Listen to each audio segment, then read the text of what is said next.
अस्सलाम वालेकुम, मैं हमारे लिए आप देख रहे हैं मेरा चैनल ड्रामा गूंज। खुद तो मर्द जितनी मर्जी चाहे शादियां कर ले, बच्चों को बेयारो मददगार फेंक दे, बीवी को तलाक दे दे या बीवी को तलाक ना भी दे, बच्चों के हकूक भूल जाए, लेकिन अगर उसकी बीवी किसी मुहज़्ज़ब इंसान के साथ शादी करना चाहे जो उसको इज्जत बनाए अपनी, जो उसके बच्चों के सर पे भी हाथ रखे, तो उस आदमी को बहुत तकलीफ होती है। ये क्या तरीका है यार? इस वक्त तुम ये क्या हरकतें कर रही हो? क्योंकि आदमी ये देखना तो पसंद करता है कि मैंने औरत को छोड़ दिया, वो मुझसे भीख मांगे या कहीं पर मेरे नाम का सहारा लेके पड़ी रहे। लेकिन अगर वो औरत तलाक ले लेती है, ज़िंदगी में आगे किसी और के साथ बढ़ना चाहती है तलाक के बाद, तब वो आदमी जो है उसको अना का मसला बना लेता है, जिस तरह से ड्रामा गूंज में ये दिखाया है। बहुत सारी चीज़ें जो कि रियलिटी से बहुत करीब है, आज इस ड्रामे ने उजागर की, हम वीडियो में बात करते हैं। रिक्वेस्ट है चैनल को सब्सक्राइब करें, वीडियो को आगे तक ज़रूर मुलाहिजा करेगा। गूंज ड्रामा। तनी फरहाद के दिमाग में तुम्हें शक पड़ गया है कि मेरे और नुमान के बीच में कुछ।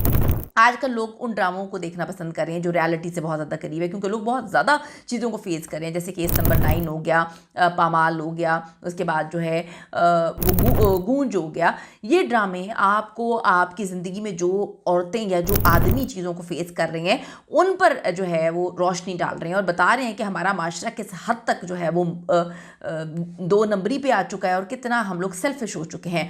अभी देखें इस ड्रामे में एक वकील खामन जिसने अपनी पहली बीवी को तलाक दे दी, दूसरी शादी करना चाहता था, दूसरी शादी कर ली, अपनी बच्ची पर कोई तवज्जो नहीं देता, उसको कोई फ़र्क नहीं पड़ता मेरी बच्ची अच्छा खा रही है नहीं खा रही, कहाँ है क्या है। साबिका बीवी अकेले ही बच्ची को जो है वो पालती हुई नज़र आती। कभी कभार उस शख्स की माँ यानी कि बच्ची की दादी है वो देखभाल के लिए उसके पास छूट जाती है। उसकी माँ इंतहाई मुहज़्ज़ब तरीके से अपने साबिका शौहर को अपनी दूसरी शादी के फ़ैसले से वो आगाह कर रही है, बता रही है। साबिका शौहर भी बड़ा बज़ाहिर मुहज़्ज़ब तरीके से बात कर रहा है, मगर इसकी बातें इंतहाई धमकियों से भरपूर हैं कि अगर तुमने दूसरी शादी की तो मैं बच्ची तुमसे छीन लूँगा। जो अपनी बच्ची की परवाह किए बगैर अपनी बीवी को तलाक देकर दूसरी शादी कर लेता है। या आप थोड़ा सा सोचते हैं ना अपने बच्चे के बारे में, बहुत सारे लोग कॉम्प्रोमाइज़ करते हैं कि अपने बच्चों की वजह से वो दूसरी शादी नहीं करते। ना मर्द ना औरतें, टॉक्सिक रिलेशनशिप होता है, वो मिलकर जो है रिश्ते को निभा रहे होते हैं। लेकिन यहाँ पे तो मामला बड़ा अजीब है जो आजकल हमारी सोसाइटी में हो रहा है, ये ड्रामे में दिखा रहे हैं, बिल्कुल सही है।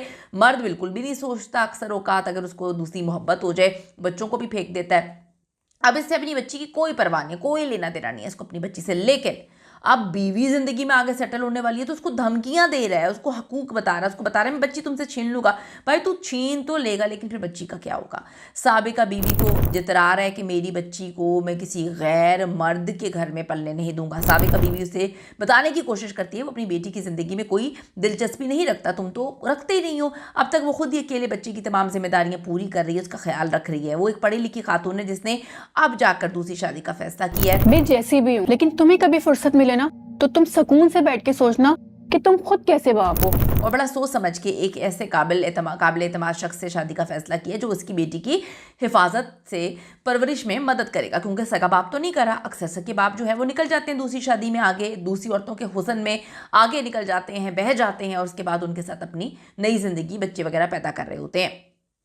इस औरत को इस फैसले से बाज रखने की वो कोशिश कर रहा है धमकाते हुए। मुझे ये बहुत सारे जावियों से ऐसे मामले को ऐसा लगा कि बड़े अच्छे तरीके से अक्कासी की है इस ड्रामे में। वैसे तो हमारे यहाँ तलाक अमूमन बदमज़गी ही होती है और बदमज़गी के साथ ही होती है कि मुहज़्ज़ब तरीके से लोग बैठ के बात नहीं करते उसके बाद, मगर अगर हो जाए तलाक तो देखने में आया कि बच्चों की तमाम तर जिम्मेदारी जो है वो खातून पे डाल दी जाती है, ताकि मर्द तो एक आज़ाद ज़िंदगी गुजार सके लेकिन खातून सिर्फ बच्चों की परवरिश में लगी रहे।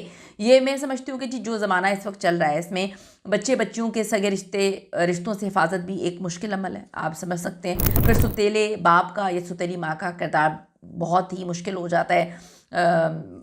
मगर एक माँ जो अपनी बच्ची को दिलो जान से पालती है, परवरिश करती है, अगर उससे एतबार है कि उसका नया शौहर